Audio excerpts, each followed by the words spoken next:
तर नमस्कार शेतकरी मित्रांनो, पशुपालनाच्या या व्यवसायामध्ये सर्व शेतकऱ्यांचा कल आपल्याला पाहायला मिळतो आणि याच कलाच्या मध्यांतरात आपल्याला महाराष्ट्र शासनाकडून की जो पशु संवर्धन विभाग आहे त्याच्याकडून 10 शेळ्या आणि 1 बोकड किंवा 10 मेंढ्या किंवा 1 नर मेंढा अशा प्रकारची एक योजना सुरुवात करण्यात आलेली आहे आणि ही योजना आहे राज्यस्तरीय।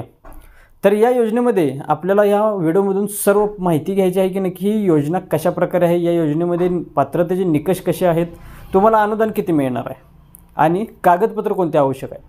तर पहा, पहिल्यांदा ही जी योजना आहे ती योजना या चालू आर्थिक वर्षामध्ये मुंबई उपनगर हे जे जिल्हे आहेत या जिल्ह्यांमध्ये राबवली जाणार नाही, ही एक महत्त्वाची गोष्ट आहे। आणि या योजनेअंतर्गत पश्चिम महाराष्ट्र, खानदेश आणि मराठवाडा या विभागातील जे उस्मानाबादी आणि संगमनेरी या जातीच्या शेळ्या आहेत व बोकड यांचे जे गट आहेत यांच्या गटांचं वाटप करण्यात येणार आहे। आणि या योजनेअंतर्गत कोकण, विदर्भ आणि स्थानिक हवामानामध्ये तग धरणाऱ्या ज्या पैदाक्षम ज्या उत्तम स्वस्थ असलेल्या स्थानिक जातीच्या शेळ्या असणार आहेत आणि बोकड असणार आहेत, यांचं जे वाटप आहे ते आपल्याला कोकण आणि विदर्भामध्ये केलं जाणार आहे। म्हणजेच पश्चिम महाराष्ट्र, खानदेश आणि मराठवाडा या भागांमध्ये संगमनेरी आणि उस्मानाबादी या शेळ्यांचं वाटप होईल आणि कोकण आणि विदर्भामध्ये स्थानिक जातीच्या शेळ्या आणि बोकडांचं वाटप होणार आहे। तर पहा, या लाभार्थीमध्ये पात्रतेचे निकष काय आहेत, तर सर्वात पहिल्यांदा जर कोणाला लाभ द्यायचा असेल तर सर्वात पहिल्यांदा जे असे लाभार्थी आहेत की जे दारिद्र्य रेषेखाली आहेत पहिल्यांदा यांना लाभ दिला जाईल। त्याच्यानंतर अत्यल्प भूशेतकरी असतील म्हणजेच 1 हेक्टरपर्यंत ज्यांची जमीन असेल त्यांना त्याचा लाभ दिला जाईल। त्यानंतर अल्पभूधारक, त्याच्यानंतर सुशिक्षित बेरोजगार आणि त्याच्यानंतर महिला बचत गटाचे जे लाभार्थी आहेत यांना लाभ दिला जाईल। आणि हे झाल्यानंतर जे बाकी जे शेतकरी राहिलेले आहेत त्यांना या लाभामध्ये पात्र ठरवलं जाईल। तर अशा प्रकारे हे जे लाभार्थी आहेत या लाभार्थ्यांची आपल्याला पात्रतेचे निकष पाहायला मिळतील। तर याच्यामध्ये आपण एक गट स्थापन करण्यासाठी किती खर्च येणार आहे हे पाहूयात। तर याच्यामध्ये 10 शेळ्या आणि 1 बोकड इतक्या आपण यांच्या रकमेसाठीचं आपण कॅल्क्युलेशन करूयात। तर शेळ्या खरेदी करण्यासाठी 8,000 रुपये प्रति शेळी आपल्याला अनुदान मिळेल, म्हणजेच एवढा खर्च येईल। म्हणजेच 10 शेळ्यांसाठी 80,000 रुपये। तसेच एक जे बोकड आहे, 1 बोकड खरेदी करण्यासाठी 10,000 रुपये इतका खर्च येईल, म्हणजेच एका बोकडासाठी 10,000। आणि याच्यामध्ये शेळ्यांमध्ये स्थानिक जर प्रजाती असतील तर त्यांच्यामध्ये 6,000 रुपये इतका खर्च येतो आणि बोकडामध्ये जे स्थानिक पैदाक्षम बोकड असतील तर त्यांना 8,000 रुपये। म्हणजे थोडक्यामध्ये 80,000 रुपये शेळ्यांचे आणि 10,000 रुपये बोकड या किमतीचा आपण धरूयात। तसेच 3 वर्षासाठी यांचा विमा उतरवला जातो आणि उस्मानाबादी आणि संगमनेरी शेळ्यांसाठी 13,000 रुपये 545 इतका आपल्याला विमा जातो आणि जे स्थानिक जाती आहेत त्यांच्यासाठी जेमतेम 10,231 पर्यंत 230 पर्यंत इतका आपल्याला विमा उतरवला जातो। म्हणजेच एकूण खर्च जो आहे 10 शेळ्यांसाठी, आता उस्मानाबादी आणि संगमनेरी याचा आपण पहिला बघूयात। तर उस्मानाबादी आणि संगमनेरी या शेळ्यांच्या 10 आणि 1 बोकड अशासाठी 1,03,000 रुपये 545 इतका खर्च येतो। तसेच अन्य स्थानिक जाती असतील तर त्यांसाठी 78,231 रुपये इतका खर्च येतो। तर हा झाला खर्च एक गट स्थापन करण्यासाठी। तर आपण आता पाहूयात नक्की तुमच्या या एका गटासाठी शासनाकडून किती तुम्हाला अनुदान मिळणार आहे आणि तुमचा स्वतः जो हिस्सा आहे तो तुम्हाला किती घालावा लागणार आहे। तर उस्मानाबादी किंवा संगमनेरी या शेळ्या आपण पकडूयात। तर याच्यामध्ये आपला जो एकूण खर्च येणार आहे 1,03,545 आणि जर तुम्ही सर्वसाधारण गटातील असाल तर तुम्हाला 50% अनुदान असेल, म्हणजेच तुम्हाला स्वतः 51,773 रुपये इतका खर्च येणार आहे आणि तेवढीच रक्कम शासन तुम्हाला देणार आहे। म्हणजे दोन्हींचं मिळून तुम्हाला 1,03,545 रुपये। आता हा झाला सर्वसाधारण गटाचा। आता पाहूयात अनुसूचित जाती आणि जमातींसाठी काय असणार आहे। तर 1,03,545 इतका खर्च त्यांनाही देखील असणार आहे।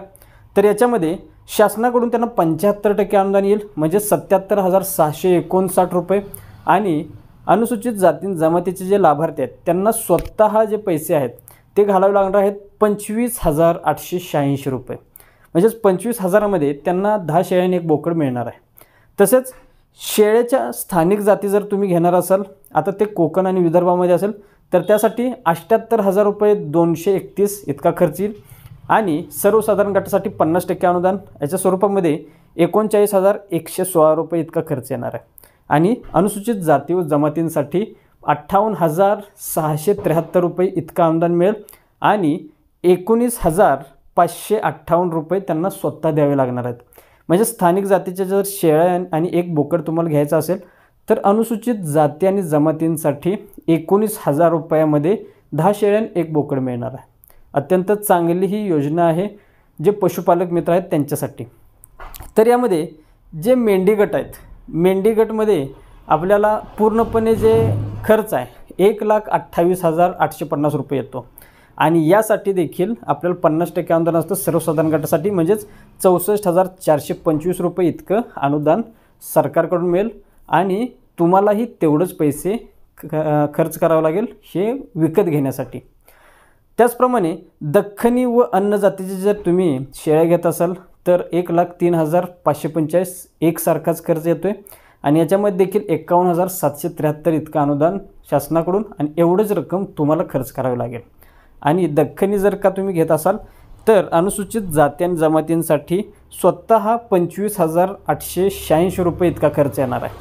तर हे झाले त्यांच्या किमतीनुसार अनुदान व स्वहिस्साची जी रक्कम आहे ती. तर याच्यामध्ये आपण पाहूयात नक्की तुम्हाला कागदपत्र काय लागणार आहेत या योजनेमध्ये सहभागी होण्यासाठी. तर जो लाभार्थी आहे त्या लाभार्थीकडे स्वतः पहिल्यांदा आपलं जे ओळखपत्र आहे, आता ओळखपत्रामध्ये तुमचे आधार कार्ड, पॅन कार्ड, मतदान कार्ड, ड्रायव्हिंग लायसन या प्रकारचे येईल आणि त्याचं स्वहस्ताक्षरामध्ये सत्यप्रत असणं आवश्यक आहे. तर यामध्ये तुम्ही ट्रू कॉपी करू शकता किंवा सेल्फ अटेस्टेड करू शकता. चला, त्याच्यानंतर 7/12 आवश्यक आहे. त्याचा जमिनीचा 8 उतारा तसेच अपत्य दाखला हे अनिवार्य आहे आणि त्याचं स्वयं घोषणापत्र असतं. आणि हे व्हिडिओच्या डिस्क्रिप्शन बॉक्समध्ये सुद्धा दिलेलं आहे स्वयं घोषणापत्र कोणत्या प्रकारे तुम्हाला आवश्यक आहे. त्याच्यानंतर तुम्हाला आधार कार्ड आवश्यक आहे, रहिवासी प्रमाणपत्र की ज्याचं तुम्हाला स्वयं घोषणापत्र येतं, बँक पासबुकचे जी प्रत आहे ती, तसेच रेशन कार्ड. त्याचप्रमाणे 7/12मध्ये जर तुमचं नाव नसेल आणि तुमच्या कुटुंबातील व्यक्तींचं नाव असेल तर कुटुंबाचे संमतीपत्र आवश्यक आहे. अथवा अन्य एखाद्या व्यक्तीकडून तुम्ही जमीन जर भाडे तत्त्वावर घेतली असेल तर त्या तत्त्वाचा जो करारनामा आहे तो करारनामा तुम्हाला आवश्यक असतो जोडण्यासाठी. त्याचप्रमाणे अनुसूचित जाती जमातीमध्ये जर तुम्ही असाल तर त्या जातीचा दाखल्याची प्रत आवश्यक आहे. हे जे सर्व डॉक्युमेंट आहेत हे डॉक्युमेंट तुम्हाला अनिवार्य असणार आहेत. त्याचप्रमाणे तुम्ही जर दिव्यांग असाल तर त्या प्रकारचा दाखला, जर दारिद्र्य खाली असाल तर त्याचे प्रमाणपत्र, जर बचत गटाचे सदस्य असाल तर त्याचं एखादं प्रमाणपत्र, आणि जर तुम्ही प्रशिक्षण घेतलं असाल तर त्याचं देखील प्रमाणपत्र जी प्रत आहे ती आवश्यक असते. तर मित्रांनो, अशा प्रकारे 10 शेळ्या आणि 1 बोकड किंवा 10 मेंढ्या किंवा 1 नर मेंढा अशा प्रकारचे ही योजना आहे. या योजनेच्या अंतर्गत तुम्ही या योजनेचा लाभ घेऊ शकता आणि तुमचं जे पशुपालन व्यवसाय आहे तो अत्यंत चांगल्या प्रकारे करू शकता. आणि एक महत्त्वाची गोष्ट म्हणजे हे जे शेळ्या आहेत या शेळ्या तुम्हाला स्थानिक बाजारामधून घेण्यासाठी परवानगी नसते. एखाद्या जर लाभार्थ्याचं किंवा एखाद्या व्यक्तीचं मत असेल आपल्याकडे आधीच 5 शेळ्या आहेत, आपण अजून एक 5 शेळ्या घेऊ, म्हणजेच आपलं जे अनुदान आहे ते आपण घेऊ, आपल्या शेळ्या दाखवू, अशा प्रकारचं तुम्ही करत बसू नका. कारण शासनाच्या शेळीपालन केंद्र ठिकठिकाणी आहेत. प्रत्येक विभागामध्ये त्या ठिकाणी जे शेळ्या पैदास झालेल्या आहेत त्याच तुम्हाला खरेदी करावं लागतात. आणि त्या ठिकाणी तुम्हाला जाऊन जी पूर्वसंमती तुम्हाला येईल, तुमचं जर नाव आल्यानंतर सिलेक्शन झाल्यानंतर तुम्हाला त्या ठिकाणी जायचं असतं. तुमचा जो हिस्सा आहे लाभार्थी हिस्सा तो त्या ठिकाणी जमा करायचा असतो. शासनाकडून शासनाचा हिस्सा येईल आणि त्यानंतर तुम्हाला त्या शेळ्या तुम्हाला मिळणार आहेत. तर अशा प्रकारे ह्या योजनेची कार्यवाही असते. तर शेतकरी मित्रांनो, नक्कीच तुम्हाला या योजनेविषयी माहिती समजली असेल की ज्याचे काय अटी आहेत, पात्रतेचे निकष काय आहेत, अनुदान किती आहे, रक्कम किती असणार आहे, खर्च किती येतो, कागदपत्रे काय लागतात, हे सर्व आपण या व्हिडिओमधून सांगण्याचा प्रयत्न केलेला आहे. व्हिडिओ कसा वाटला नक्कीच कमेंट करून सांगा. त्याचप्रमाणे आता पुढील व्हिडिओमध्ये नवीन माहितीसह नवीन विषयासह आता मी तुमची रजा घेतो. धन्यवाद.